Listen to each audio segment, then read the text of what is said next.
Hello, Gente. Hello, Tava Baird. I'm so excited to be back with you podcasting. I know I feel like it has been a while. We Yeah, were I know both it's weird traveling. it's like for everyone else, there has been no break in continuity, but for us, we recorded, I guess it's been 2 weeks since we've recorded a podcast, which feels like an eternity for me. Absolutely. And so we put out a part one of a podcast, but then we had the fantastic Jason Mankey on for an interview, and then part two came out. And in that time, in those weeks around that time, you went on retreat. I went to teach at Free Spirit Gathering. I went to a fantasy conference. I've been at the Blue Ball in a ridiculous amount. You, bless your heart, have been doing all the heavy lifting podcast editing wise. And I don't know what I would do if you hadn't. So thank you. Oh, no worries.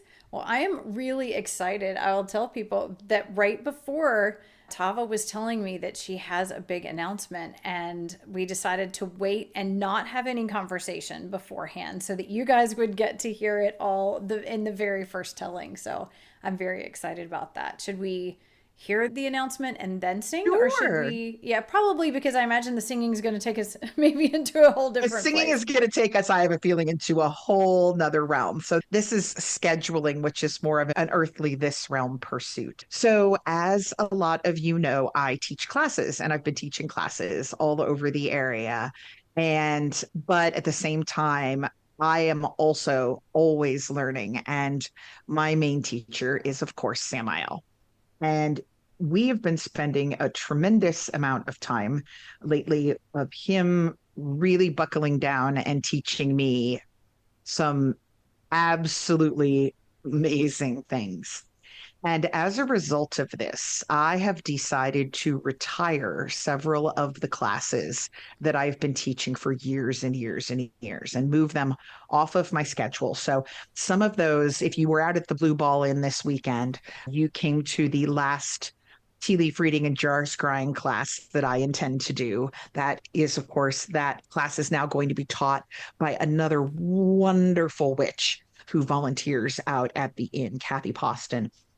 But the reason that I have been retiring some classes is to make room for a brand new class. And I already have two locations, dates, and times where it will happen. So the class is called Lilith and the Lost City. The first time it will be held will be at the Blue Ball Inn on October 12th from 1 to 4:30 p.m. And then a slightly shorter version of it will be held in Frederick, Maryland on November 16th from 12 to 2:30. I'm going to be teaching you the philosophy and beginning practices behind the magic and philosophies that Samael and Lilith use. So this is Nice. some really interesting stuff. So if you are into Lilith or you enjoy the time you've spent with Samael on the podcast, your first opportunity will be at the Blue Ball Inn on October 12th to come out and hear. Basically, we're doing introductory day magic, DAE. And you'll find out all about what that is. And it is an incredibly inclusive and loving magical system, but it is also hella rebellious. So, anyway, that's what I wanted to announce, and you can sign up for these classes on tavabaird.com under events. Wow, I am so excited. I was instantly going, okay, what am I doing on that day? Can I be there? And then I realized I'm teaching an animal Reiki class that will be going from 9 to 1. So I was like, oh, I Oh, can't get there, but I know there was another one later. So I'm gonna, yes, the November 16th one is on a Sunday up at the Simple Life, which is a lovely, lovely metaphysics store in Frederick, Maryland on Patrick Street. I'm going to be doing the class there from 12 to 2:30. And then for the first time after that, I will be doing in-person bone readings at the store afterwards for 2 hours. So there'll be some oh, slots nice. if you want to go and get a bone reading as well. I've heard so many amazing stories of bone readings that you have done. Like, it is just absolutely incredible. I highly recommend it for anybody who is interested. And I have actually one little thing. I do have, again, that animal Reiki class for anybody who has Reiki 1 and 2 that's coming up in October on Saturdays from 9 to 1. And then I actually finally put a Reiki master class on the schedule. So starting January 10th, 2026, there will be 4 hours a week for 6 weeks. You get to learn Reiki Master. So if you have Reiki 1 and 2 from any other lineage, any lineage that has the Usui Reiki symbols, you can sign up for this class, and it is amazing. And there's a really incredible system for clearing that I know we've had an entire podcast on one way of clearing. The type of clearing that I did, that Samael said for Tava to call me afterwards and have me clear her, I will be teaching that. That's a big part of this class, and it is Wow. absolutely incredible. Completely changed our lives and the life of one of my daughters. So I highly recommend it. And that's something that is specific to Holy Fire Reiki Master. But if you're interested, you can go to the website willowridgereiki.com and find out all the information, and also feel free to contact me. But I'm really excited to have that actually on the books. I'm so bad about getting things on the calendar, and I actually put it out enough time that people could actually plan ahead for it. So I wanted to be sure, and since I actually got it on the calendar, give people time to know about it and think about that too. Congratulations, congratulations. So y'all have a lot of education you can do. If you want Yeah, to there's so this many fall and things to winter, learn. there's lots to learn. Oh, and I am so Um, excited about this new form of magic. And I mean, it sounds just amazing. I don't even know where the last several weeks have gone because there has been, he's showing me different methods of reading bones according to like day philosophy. He's showing me magical systems, poppet stuff, rituals. There's going to be a little Lilith book coming out with all of this in it. I'm not getting a lot of sleep, but boy are things expanding. Well, it's really interesting to me. I have already a song that is repeating in my head. And the interesting thing is, I'm not sure of its origin. Like, I'm not sure if it's Michael that's sending it. I'm not sure if it's me. I'm not sure if it's my ancestors. But it feels clear and good and solid. So I'll be interested to see if Samael has anything to add as to who it is that is coming through this morning. I cannot wait. I love that you're already locked and loaded all of a sudden, like they can't wait, or you can't Yeah. wait, or somebody can't wait to Yeah, bring it, to get this someone, out there. something cannot wait. Yeah, it's very lively and upbeat. So, yeah, let's see what happens. All right. I'm gonna go mute. Here we go. All right.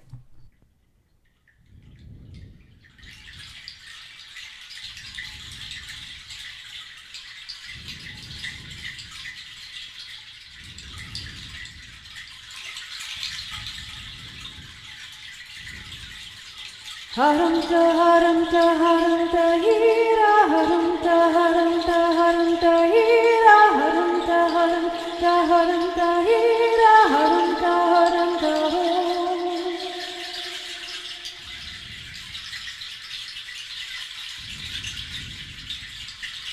Haramta haramta haramta hira haramta haramta haramta hira haramta haramta haramta hira haramta haramta ho.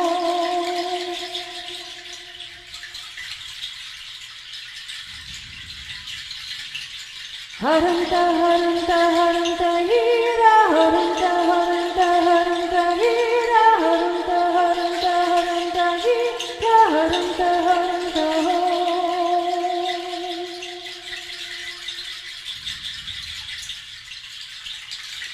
Haramta haramta haramta hira haramta haramta haramta hira haramta haramta haramta hira haramta haramta ho.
Oh boy, I've seen you writing quite a bit.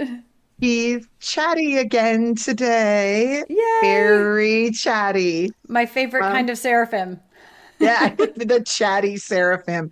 If we ever open a pub, I think that's what it needs to be called. The Yes. chatty seraphim. Open mic night for Michael and Gente on alternate Thursdays, you know. Um, yeah. Okay. So here we have Samael's input. I loved that music, and he did as well. Oh, good. It apparently reminded him of something. So I don't think it came from him unless he orchestrated that. I'm guessing this might be a Michael or one of our others. Maybe even, I'm thinking based on this, it might be Michael, but I'll read it and let you see what you think. So he says, the cave, the return to a realm most holy. The wind moves outside and water trickles outside the walls. Voices raise, song, possibility, cleansing. When you arrive in a new place, in a new country, in a new home, you approach it bathed in water and wonder, scrubbed clean in parts of your consciousness, not just for the potential dangers and delights it may hold, but for the reimagining and rebirth of the self. In your days, you retrace steps many times: the market, the school, the path from door to hearth. And with each retreading, your awareness of them as they are fades. Your awareness of the self in the environment morphs into habit. The mind dulls. Let us discuss remedies at the changing of the seasons. So I believe the music reminded him of arriving somewhere, a cave in a holy realm. And he's describing hearing the wind moving outside the mouth of the cave and the water coming down the walls. And they're singing outside with this idea that he's going to step out and be welcomed. That this is, I'm guessing, a portal or a gateway of some sort between worlds. And then he's talking about, if you've ever been on an airplane and you land in a foreign country, if you've never been there before, when you stand up to get your luggage, there's this excitement in your stomach. And the excitement isn't just for what you're going to see in that country or who you're going to visit or what you're going to discover or what you may have to navigate. It's a whole different aspect that opens up in your mind that says, I am in a new place and I have the ability to reinvent myself in relation to this place. All of the habits and everybody that I know and all the places that I go have been left behind, at least temporarily. I can potentially walk off this plane and give people a different name for myself. I can say I do different things that people might call me out on at home. Oh, you don't do that, right? I have the possibility, the choice to perhaps relate to things in a new way. And so, this concept of travel, of moving through gates and portals, allows an incredible opportunity for reinvention and rebirth. But when we're in our normal routines, we're going to the same grocery store, we're going to the same gas station, we're going to the same restaurant for lunch. Over time, they become so habitual that we fail to see them. There's a certain, if you've ever gone back to the place you've grown up, that you grew up in and you haven't been back in years, your brain partially expects your childhood home to look the same and the school you went to look the same and all the same stores that you went to and the same parks, that they're all there. And when you get back and discover that someone's cut down the tree that used to be in your front yard, or that the store you used to visit is no longer in business, there's this jarring. But yeah, as we go to these same places and we start to learn where things are, it's part of what the human brain does. It creates shortcuts so that you don't have to be hyper aware of everything around you all the time. But at the same point, there's a comfort with those habits. But we also often lose track of what the places that we are in and the people that we are interacting with, how they are actually changing. Our awareness starts to dull. And so he's wanting to draw our attention to this, I believe, and talk about perhaps as our seasons change, an opportunity to shake this up a little bit. I think that's really beautiful. So there are a couple things that I realize I'm distracted by thinking about that's stopping me from being able to dive into that, because I was thinking about the song and what I did for the song, and I was about to start singing, and then I thought, no, I kept feeling this, looking around, what else, what do I need to pick up? And I picked up the two of the three big stones that I got from the mountain in Vermont, Oh, and the new seed chime that we got up there, that I had taken to this river that was very sacred to us there, and asked the river to attune that instrument to the energy of the river, so that when I use that instrument, it will bring through that energy and it will be able to be attuned to that and pass that on. And it was interesting that I ended up with one of the stones in a certain place on the floor and the other one in my left hand, and then the water. So I had like the makings of the cave oh and my the gosh, water you and the did. energy of the water Yep. and the singing all together, which I found really interesting. When he was describing it, I was thinking, well, I had all of the elements of that I was using in that Yep. song. And it was funny because the song wasn't a song that felt to me to be kind of connected to the ancestors and the spirits of the land necessarily there when it first came through.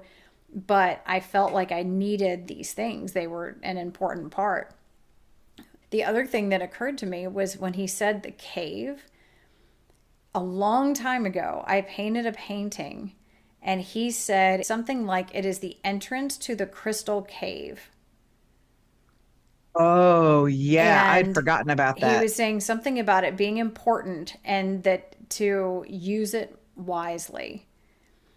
And I've never really done anything with a painting other than hang it and send you pictures of it. But when he said something about the cave, the first thing I thought was, he's mentioned a cave to us before, but I really had no understanding of what the crystal cave was. Well, maybe we're going to have to chat with him about this cave today. Yeah, I was like, okay, there is something additional that feels like it may be coming from this cave. And And yeah, and if and you would like to share with us where the song came from, I would love that too. it's really neat to me. Like, I'm so glad I'm on this journey with you because you remember things that he said that I do not. Like there's certain things that stick in both of our minds.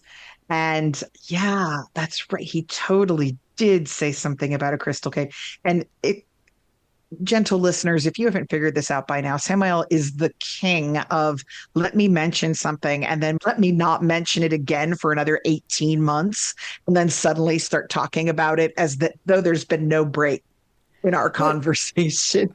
yeah, which is amazing though too. It's funny actually as I was sitting down before this, I was saying to myself, I was like, I feel like I need to just kind of stop and give Samael some kudos because I was reading last night some of the early chapters of the book 2 of Samael.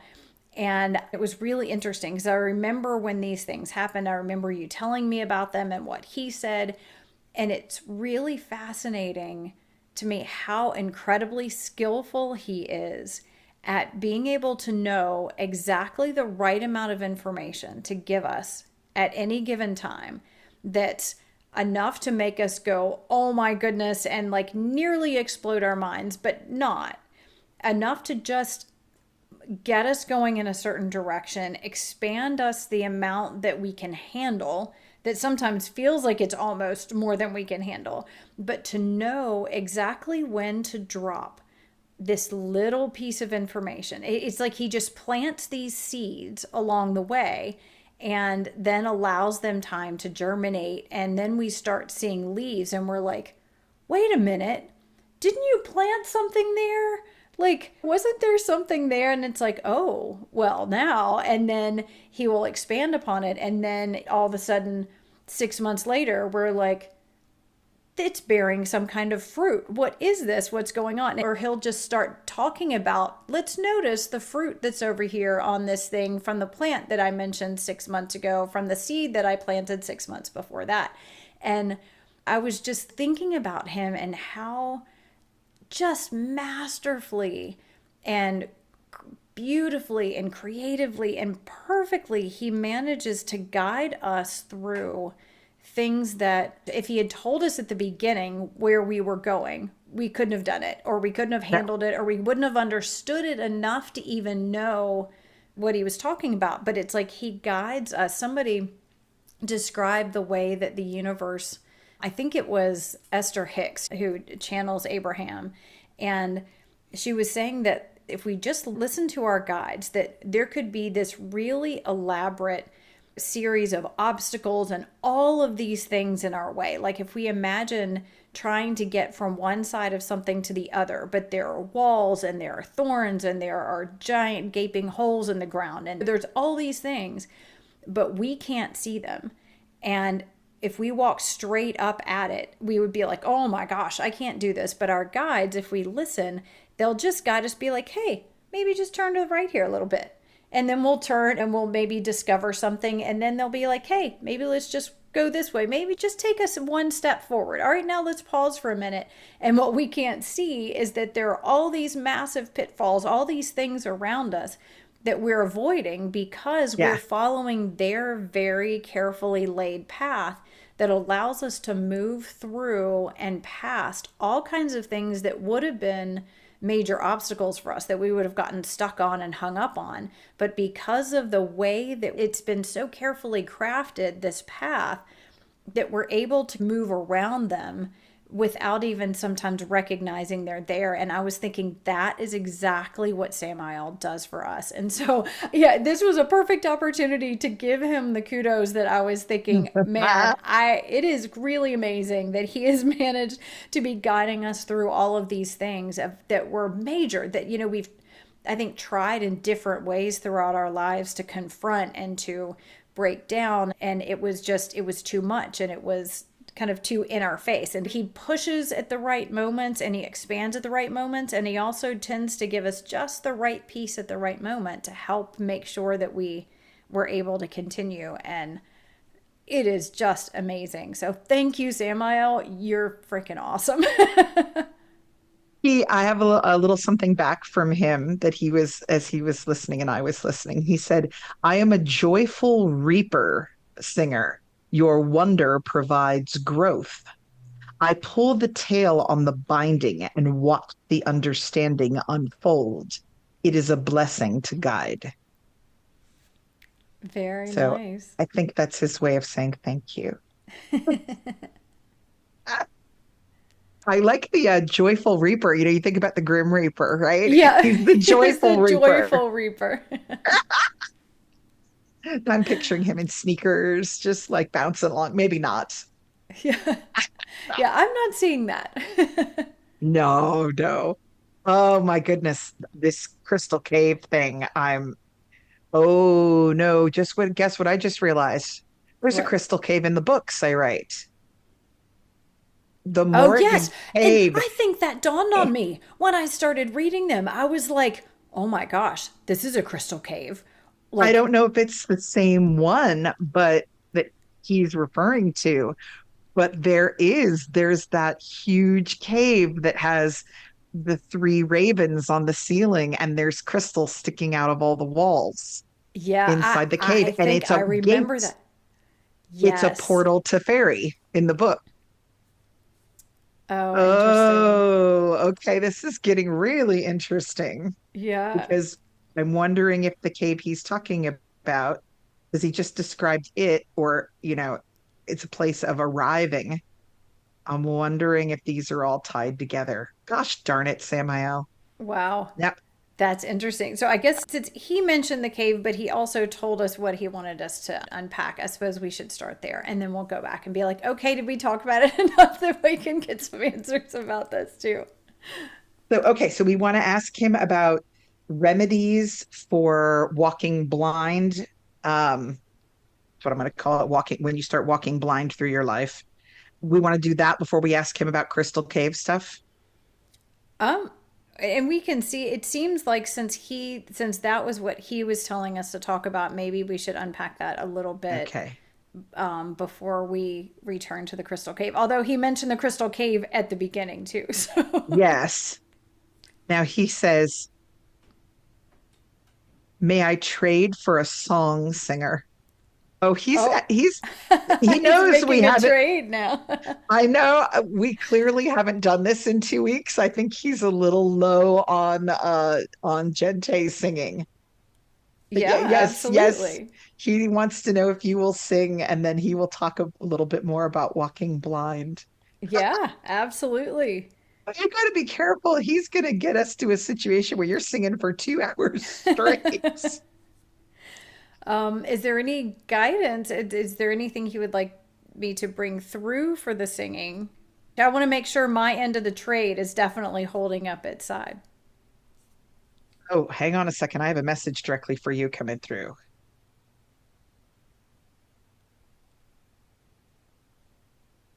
Oh, This is going to be good. starting to think I'm going to need a therapist at the end of this episode. Oh my Okay. goodness. So I wrote down, just because I tend to give different sections of notes as they come through titles so I can find them later. And so I had just written down walking blind. And then you asked what you needed to bring through. And this is what he's saying to you. We will walk together, singer. Sometimes you feel as if you are walking blind towards the temple of song. Let us set our feet on the path together, and I will show you the way as you sing us along. So I think this trade is what he wants. It's not so much of a you pay me in song and I give you information. He wants you to imagine as you sing that the two of you are walking down a path and he is guiding you forward and you are singing as you walk next to him. And that is going to bring through the next part about walking blind. That sounds wonderful. This is going to Absolutely be wonderful. so. Welcome to doing your own guided meditation while singing, I guess. All right. So Ah, we will learn about walking blind by walking blind with a blind. guide. Woo! And Okay. I will get down the words of what he wants to say to you on your journey as you create the space for them with song. Okay. Well, This is getting weird, man. Okay. all right. Oh, one last thing. He says, sorry. He says, as you are walking, imagine that your hand is on his forearm and his hand is over yours. Like he's guiding you, like you can't see. You know, when someone can't see, you sort of hold on Right. to them. So you're supposed to imagine your hand on his forearm and he will put his other hand over yours to guide you forward as you sing. Okay. It feels like my right hand. Is that, does it matter sidewise? He says, I walk on the left. He walks on the left. I was thinking he the whole left side path. I was like, okay. That's There really we go. interesting because that the right side would feel very much more solid and known, and the left side feels more walking blind, which is Yeah. interesting. The idea of leading with my left, of having my left hand on his forearm.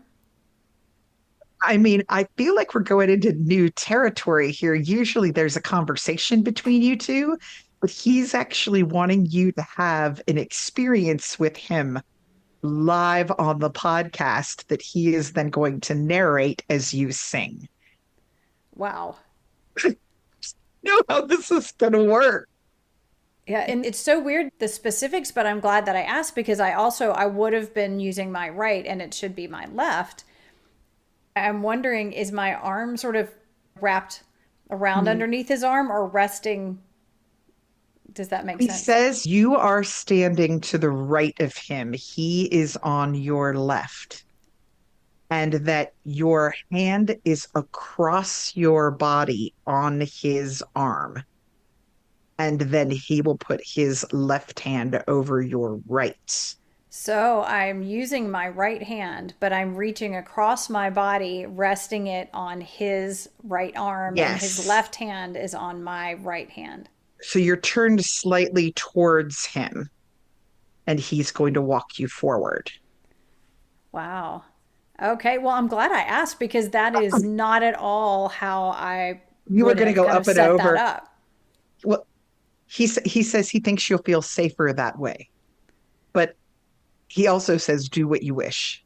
Well, But he I think thinks it's that great. I figure, he knows how this is going to go. And so, leading, having my hands there sounds great. Okay. Not like we're going to ask you to do a million things at once, but can you please sing, meditate, uh, like these Which things? actually works fine for me, I think, because singing is how I journey best. So I like shamanic journey best when I'm singing and moving. So I think that's probably actually more helpful than saying like sit there and do this. Singing is probably a very good element for me to add.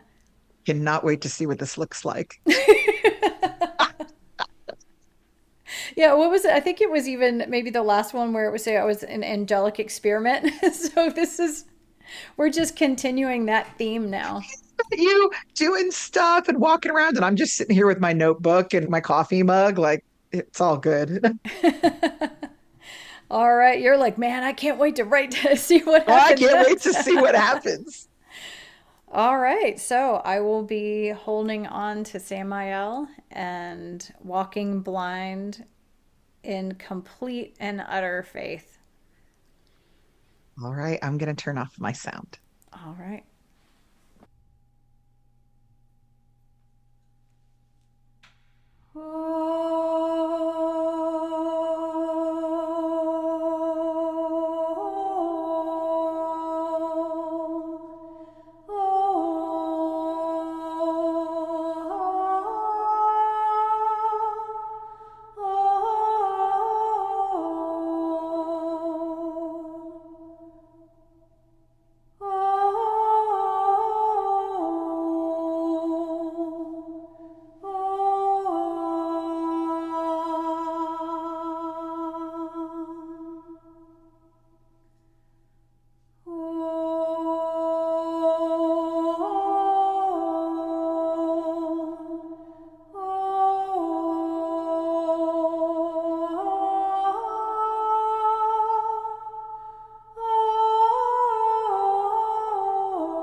So how was that?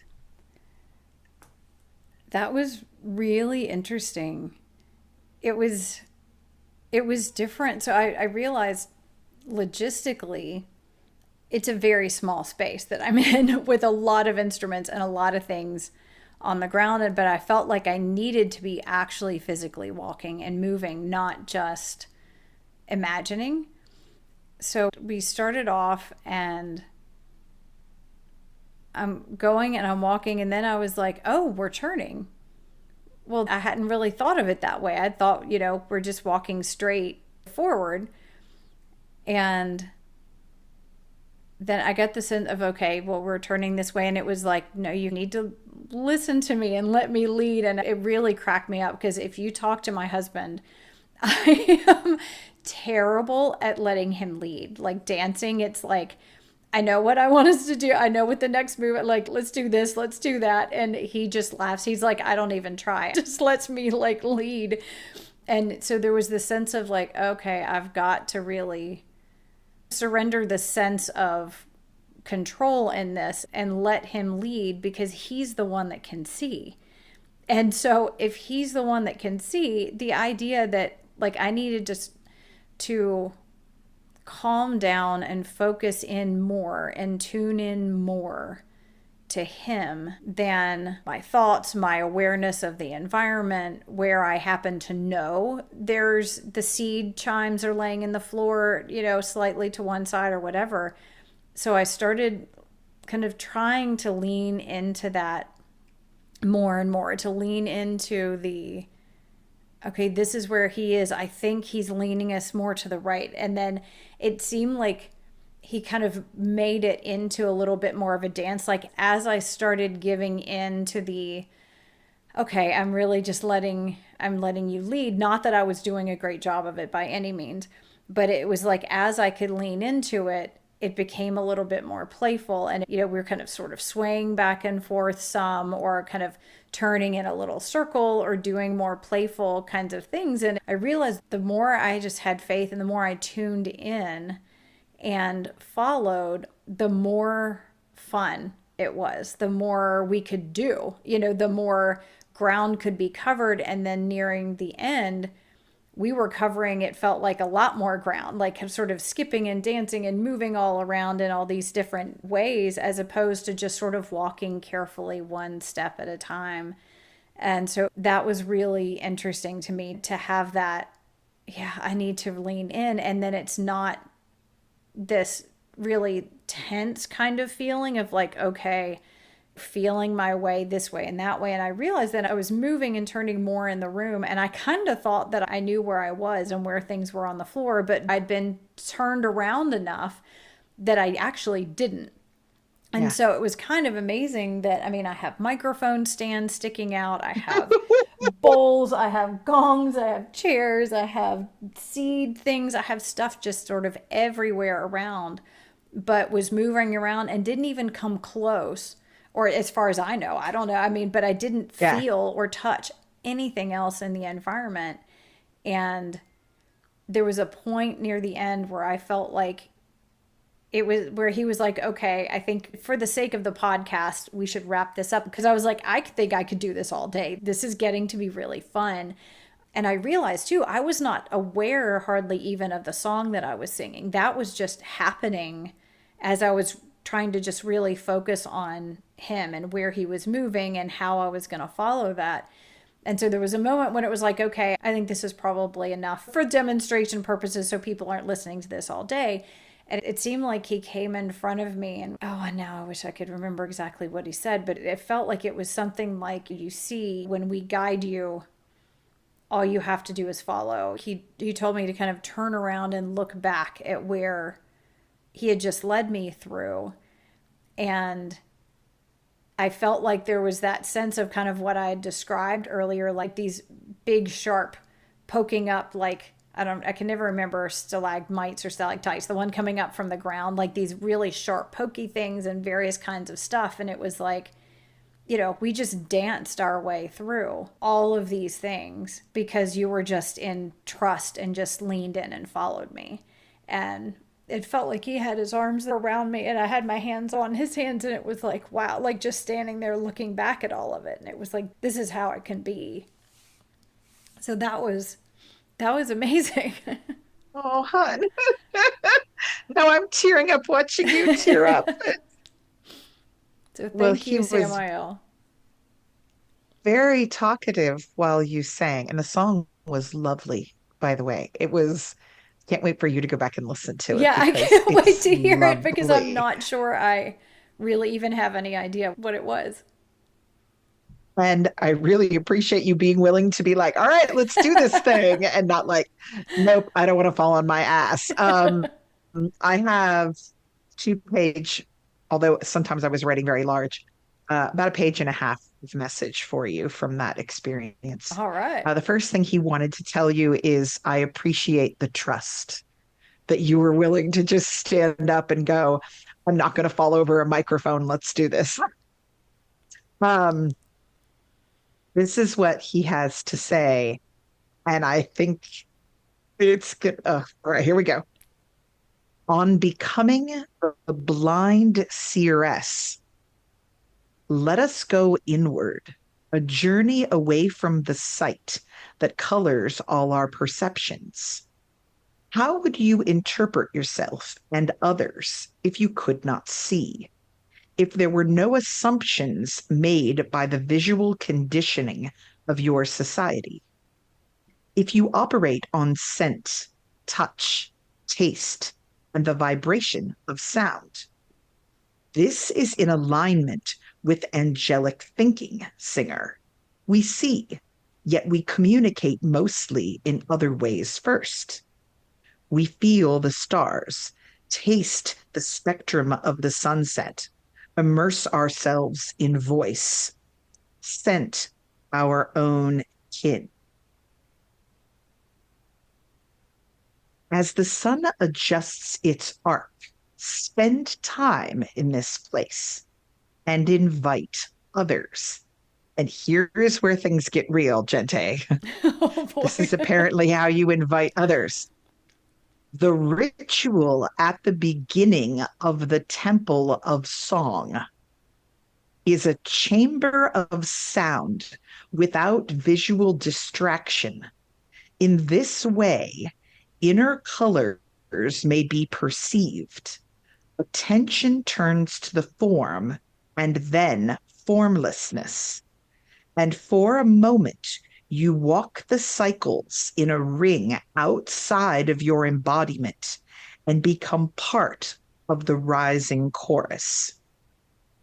He's talking about an experience that people are supposed to have when arriving at the temple of song, where they are immersed in a chamber of sound free from visual distraction so that they don't make assumptions about the people around them or where they are based on the conditioning of who they are. So, like, if you think about it, we all try to be very open minded. Well, many people try to be open minded. I know you and I are among them. But when you walk into a space, whether it's messy or tidy, and how tidy it is, you make an assumption about what happens in that space based on the way that your visual cues jive with you. If you grew up in a very messy space and you walk into a messy space, you may feel very comfortable in it. If you are a total neatnik where everything has to be very precise and you walk into a messy space, you may feel very discombobulated and overwhelmed. Based on your own background, when you walk into a space, there is immediate perception through the eyes, right? We do the same thing with people. They're tall, they're short, they're slender, they're round, they look a certain way, or they don't look a certain way. They look like somebody I know, or they don't look like anyone that I've ever seen. And we decide if we're comfortable or uncomfortable based on those things. He is talking about at the Temple of Song, putting people in an environment where there aren't those triggers and first getting immersed in sound, because sound, it's very connected, right? The angels operate on sound before sight, and that the disembodied, we can't see them. So a lot of times we make up our perceptions about them.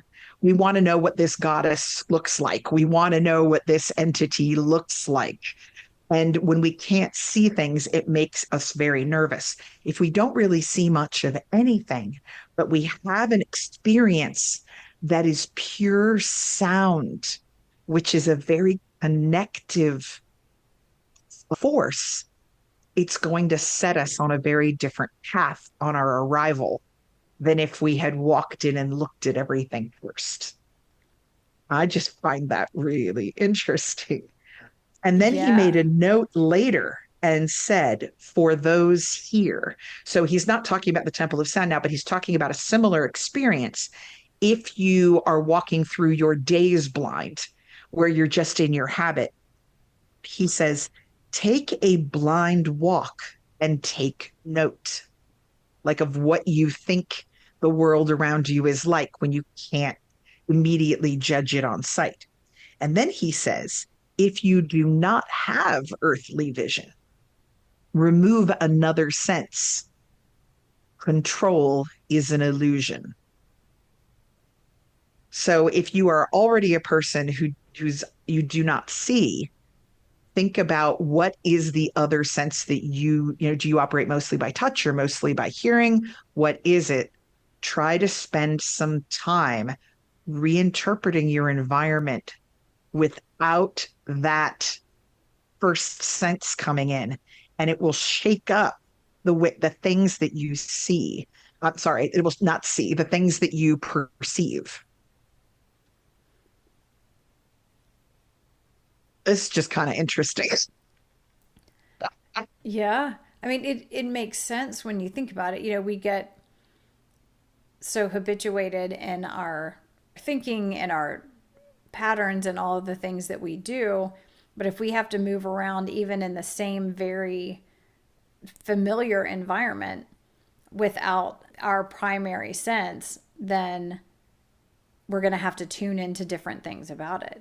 We're going to have to really Yes. feel into or listen or actually physically feel or smell our way around. We're going to have to really use kinesthetic awareness, other kinds of things to be able to take in our environment. Yeah. And when you can't see someone, you have to get to know them in a different way. Yeah. You might have to touch them more. You might have to get closer. Their voice and the quality of their voice and how they sound is going to be much more important. You're going to remember what they smell like, probably.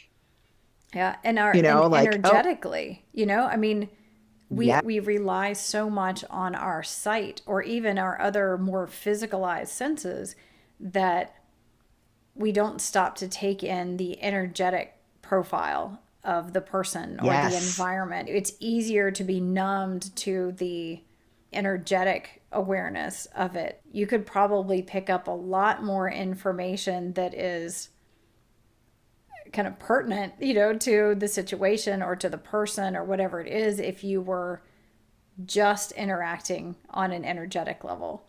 If you couldn't hear anything and you couldn't see anything, but you're safe, but you're going to have right. another person coming into your general field, what would that be like Yeah, to be introduced to a new person without use of your traditional senses and just know, all right, at this point, we're going to bring the person within your energy field, at the outer rungs of it, not like right up right. on you, and just sense, what do I feel from this? Yeah. What am I picking up? It was really interesting. So I was at the Blue Ball Inn on Saturday, and I did a tea leaf reading class in the afternoon. But then we were doing jar scrying, where you're basically making yourself a little crystal ball out of a clear jar, and we put different herbs and things in it.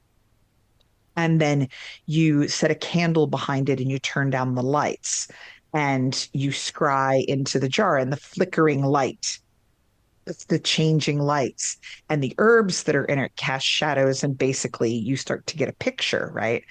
Well, we decided, because we were in a quote unquote haunted house, to take our jars up to the second floor. And so it's 9 o'clock at night. Well, I guess we started around 8. It was pretty dark, but getting darker, and spend some time and see if we got anything out of the jars. And what was really neat, so we turned out all the lights. The second floor is always very active whenever I'm there. Like I always run into things there. Ended up having a whole experience in this one room, but that's a different story. But afterwards, we were all gathered in this one bedroom, kind of talking about what our experience was, if we had had an experience and what it was. And there was one woman, and she said, well, I didn't really see anything in the jar, but my entire spine got super hot.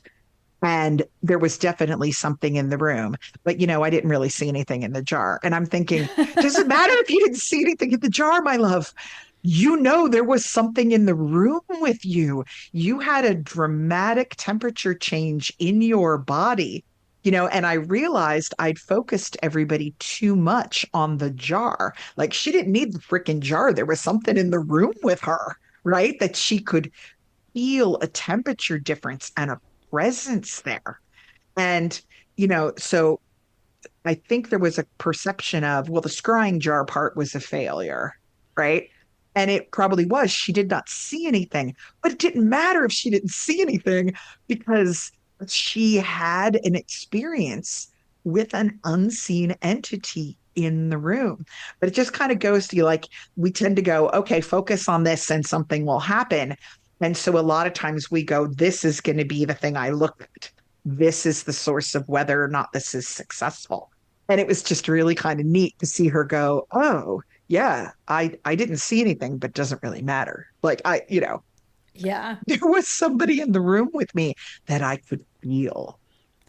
Yeah. And I think that is such a good point. There's so many times when I think probably so many people listening, we're all trying to really fine tune our intuition and our listening skills and our visual skills and various clairs. And so many times we get so hung up on, well, I want to see, I want to be able to see it. I want to be able to hear. But there are so many more ways of knowing that. And it's interesting because I know I am guilty of the putting a hierarchy on the clairs and the sense of, what I want. It's like, well, this one would be better, but fine, I can do this or that kind of thing. But it's really interesting to think that what Samael was saying of the angels, like they're not using sight as their primary sense. They're using all of these other senses. They're feeling into the vibrations. They're doing all these things. So, if angels are doing that, it seems like, well, that ought to be it ought to be okay for me too to be That's a cool picking things thing. up in these other ways. And it's funny, I tend to think the same thing when it comes to animal communication or communication with plants and other things in the natural world. And I have had auditory conversations with animals. And so I tend to think of that as the main way that something will come in. And yet there's just this way that you can interact with something that is beyond anything that you can really describe as a specific way of how this happened or what we were doing. But if we give ourselves over to it, like just this morning, I was at the barn and taking care of the horses and the cats, and the barn cat used to be feral and is now very much wanting love, but he kind of lacks the manners of a house cat. It's like where house cats learn, you don't swat at somebody when they get mad. You're just like, he wants you to pet him, but when you stop petting him, he might try to bite you or claw at you because he's like, no, I want you to pet me more. It's like, yeah, but people typically aren't inclined to pet you more when you've just been scratching at them because you wanted more of what they were doing. So he's kind of unpredictable in those kinds of ways, but very loving, and I think trusts us more than anyone else. And so he had a tick that was engorged on one of his ears. Oh, And I thought, okay, not the cat that you could pick up and go, all right, I know I can just pull this off and you're not going to bite me or do something else because you have misunderstanding. And I just thought, we have an understanding. He trusts me and he's wanting my help. And we had this little tick spoon thing that it has like, it looks like a little measuring spoon that has this small little V cut out of it. That if you do it just right, you can actually scoop it around the tick and just keep scooping, and it will slide the tick into this tight little groove, and so you can literally like scoop it off. Right. But it's not it still requires a lot of fine kind of precision to be able to do that. And he's moving and stuff. And so I thought, okay, I put on my gloves and I'm petting him and he's loving on me. And I didn't have any clear understanding of what I was doing. I didn't stop and be like, okay, I'm going to make a heart connection. I'm going to envision these things coming together. Then I'm going to empty my mind. And, I didn't go through any sort of steps. All I did was it was like I just kind of snapped into an understanding that he can get this. He can understand that I'm trying to help him and we can work together. And that was really all I did, was just kind of step into that place. And so I'm petting him and I have the little spoon. And at one point, it was like he keyed in to what I was doing. And he actually held his head there around the spoon. And it was like he moved his head a little bit and moved in with it to where I was able to scoop and then just do a quick scoop and step away. But it was so clear that he got it. It was like, I get it. I do feel something here. I don't like it. He could understand that I was trying to help him and that we were going to work together. And there was no like backlash from it at all, even though I'm sure it was uncomfortable when I actually got pulled and got Right. it off. And I had a failed attempt once before where I thought, oh, this is, this is going to be bad. But it was like, no, he came right back and he was like, all right, no, let's do this. And I feel like that's kind of the space that we want to be in our awareness of things, to where we don't necessarily have to go through a bunch of steps to get to that place, but just sort of an awareness of, I can take in and just be one with the things that are around me in a new way without all the cognitive parts that try to come in. And, Yeah. it's like we try to kind of talk our way through these things, and that is engaging this part of our mind, to where when we just sort of feel, and not even in a sense where we're trying to focus on a sense, but just letting go. Yeah. There's something that Samael actually says to me, like a lot of times, like for example, it's Monday morning and I taught two classes Saturday. I taught a class Sunday. I had a Zoom meeting last night. And then I don't know what it is about Monday mornings, but it's like the pagan community wakes up and things says, whoa, all the communication I didn't do, let's do it now. And so I will open up my inbox and there's 20 emails from people. And I look at the 20 emails and I go, you know, like I've got to get through 20 emails and I'm behind on everything else and I haven't had a day off yet. And Samuel will always just tell me, he says, find the flow, Umshala. Like sit down and breathe and understand that everything will happen in its own time, that everything doesn't have to happen immediately. Find the flow. And I'm thinking about what you actually just did with Samael. He told you how to hold on to him. He started to walk. And I'm sure the entire time he wasn't saying to you, put one foot in front of the other, put one foot, oh, no, go to the left. Oh, no, no. You found the flow with him where you just felt like you were dancing and that you let him guide. And he was going to navigate around what needed to be navigated around in his own time. This is interesting. Another little story this morning. I had to take my dog down to the vet for shots, which she hates, but it was heartworm test and Lyme disease vaccination day. And my husband and I went down and we go to a really busy vet's office. There, it's always busy. And when you go into their front lobby, it is literally just phones ringing off the hook nonstop and lines of people. And like it makes me anxious just watching the people at the reception desk trying to handle everything. Well, this morning we got down there and there was one lady working the reception desk, and usually they have at least two.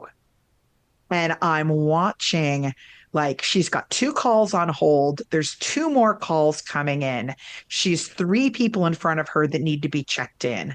Another person who didn't understand their diagnosis and was asking her, even though she, like she is not the vet or the vet tech. So she has to get someone to help there.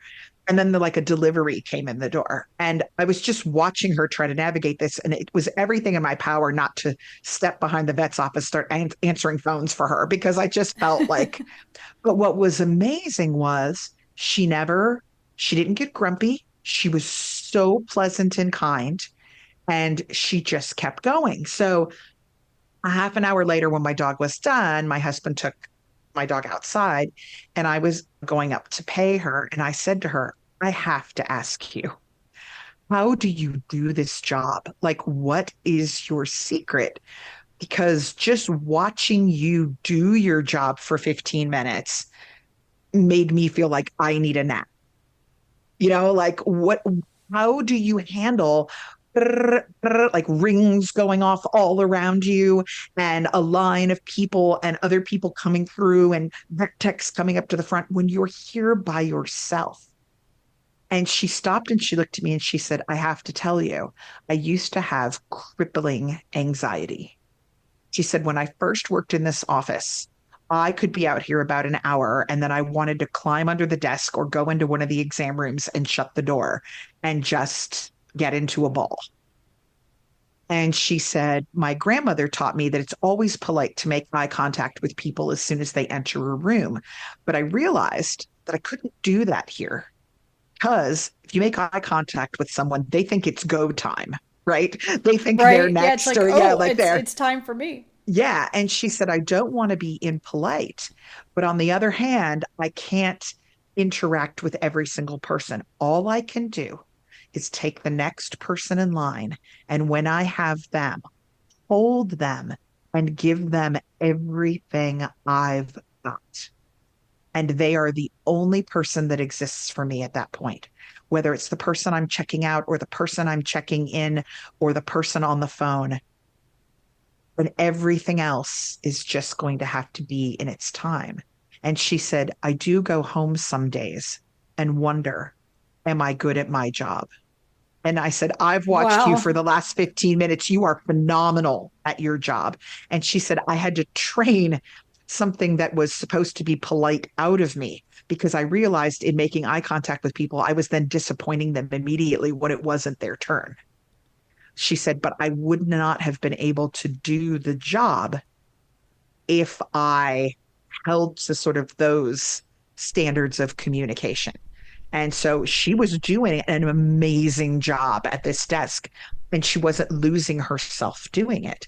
And I went out and I got in the car and I thought, how many things have I attempted to do at certain points where I could have been successful at it and I could have given everybody the care they needed had I been willing to sort of put aside what their perception was and what my perception was. She was willing to set aside this idea of I'm going to be a rude person if I don't make eye contact with everyone who walks in the door. She had to break herself of that. But once she did, everybody feels cared for, even though it takes a few extra minutes. And that just kind of adjusted my whole world. She has found a flow of how to do that job that works. And I'm like, yeah, sometimes we've just got to set aside the way we always do things to find the flow. Yeah, I absolutely love that. There is so much wisdom in so many of the aspects of what you were just describing. Just taking that one next thing and just focusing on that, in that she's not focusing on the fact that she has four calls coming through at once. She has three people lined up next to her. She has another client. She can just focus on each person in that moment. And is also in that moment not thinking about, I have 4 more hours worth of appointments coming, but being present in that moment, in each moment with that person and holding that moment for that person, that's really a beautiful thing. And if we walk through our lives then that way, if we can be in each moment and really fully present with it, washing the dishes, we can smell the scent of the dish soap and be, aware of the water that's flowing at the time. If we could do just what she was doing with each client, with each kind of task, each step throughout the day, we would probably be a lot less blind to everything that's there too, because in that moment, she's really taking in who the person is, what their needs are, how she can be available to them, what she can do. And in that same way, if we can go through our day that way of, wow, look at where I am in this spot on the highway that I drive all the time. Like, wow, that tree is amazing. I hadn't realized how beautiful it is blooming, or those leaves are starting to shift, and giving each thing a level of attention that we don't normally give. It sounds like a very nice way to go through the day. It's mindfulness. It's, basically this It woman is. working at the vet's office is a Zen master, right? She Yeah. figured out how to do it. But the person walking in the door, unless they're an emergency, they don't exist in that moment yet. She is with the person in front of her that needs care. And I mean, she was incredible. And then I started thinking about, you were giving Samael kudos earlier. That is very much the way that he exists. It is whatever he is talking about in that moment, or whatever he is listening to in that moment, is the most important thing. Does he have moments where he thinks about other things? I'm sure he does. Like I'm sure there are times when he thinks, where am I going next? Or where was I just? And he has time for reflection. But that incredible sense of calm that I feel around him all the time is because wherever he is, even if he's in multiple places, because we know he can do that, um, wherever he is, there is a part of him that is fully present there. Yeah. And so, even though I know he works with people all over the world, and I'm certain not on this world as well, whenever he is speaking to me, I feel like I have his undivided attention. And that makes me want to learn, right? Yeah. And the level of presence that he brings, and it makes you feel also seen, fully heard, fully appreciated and taken in. It's like he's doing like what she was doing, like really holding that space for you in that moment, to where nothing else, it seems as though nothing else exists in that moment. And it does, and there's this incredible calm and peace that comes from the idea that someone is really fully just present with you, even if they're not doing anything. So many times, you'll say, he's just been with me today, or he just came and sat at the end of the bed. And just bringing his full presence into the moment with you brings an incredible amount of healing just in itself. I'm now realizing that, sometimes I'm teaching a class or I'm at a market or whatever, and I have this perception that everyone else is in a rush and that I'm not fast enough. And so I'm trying to bag this up while answering this question, while making change, while forgetting to eat, while whatever it is. And what I need to do instead is whoever I'm speaking to, they are it. And so instead of giving 10 people fragments of an experience and fragments of a connection, instead, the ones who are meant, where we're meant to speak to each other at that point, we will have a full connection. And the other ones where we're not meant to speak to each other at that point, we'll probably cross paths again. We'll do it then. Yeah, I was sitting here and it really sank in this sense that the greatest gift that we have is our presence, and really bringing our full presence to wherever we are physically, geographically, to whatever interaction we're in, to whatever thing that we are observing. That's really the greatest gift that we can do. And when we do that, we benefit from it as well, because when we're fully present, we pick up on all kinds of things that we would not have picked up on before. We hear things, we see things, we smell things, we feel things that we wouldn't have felt 10 seconds before in the same spot until we really brought our full presence into that space. And even if you think back to great grandpa Lyle, right? Great grandpa Lyle didn't really care what objects of his you might still have. He wanted your presence and time. He wanted to go down and be in the garden with you. And that that has stuck with me so strongly. I was speaking to some people at the inn this weekend about deceased loved ones who had passed on. And some people were very, very worried about what happened to their things or what happened to their house or all of these sort of earthly concerns. And I said, if you put that aside, do you talk to them? That's what they want. They want you to feel their presence and them to feel yours.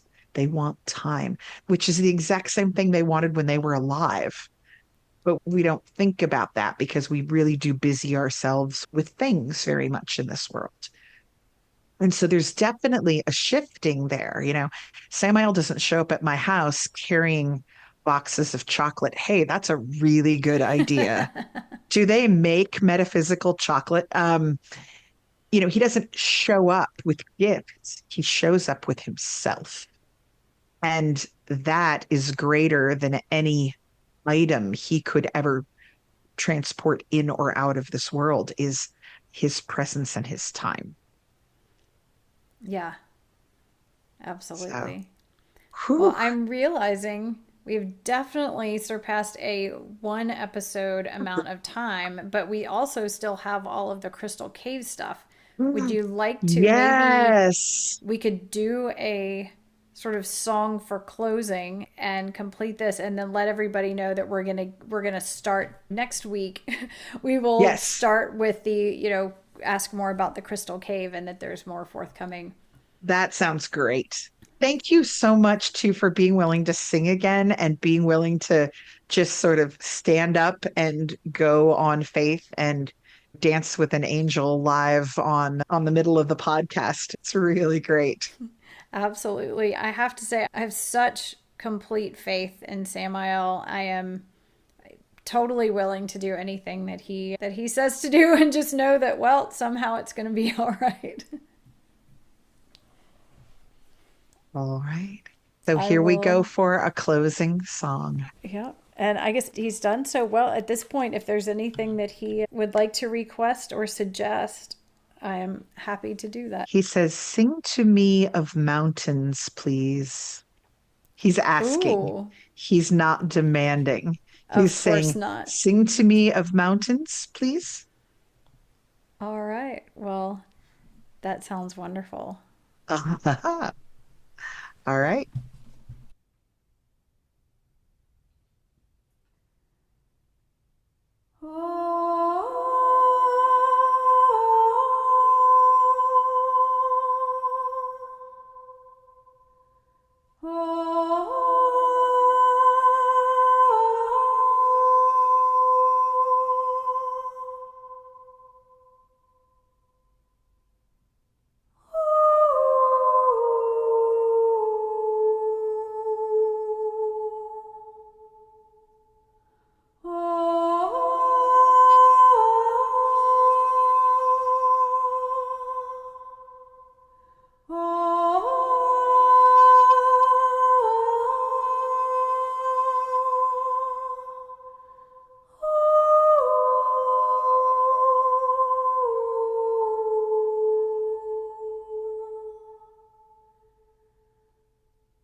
Okay.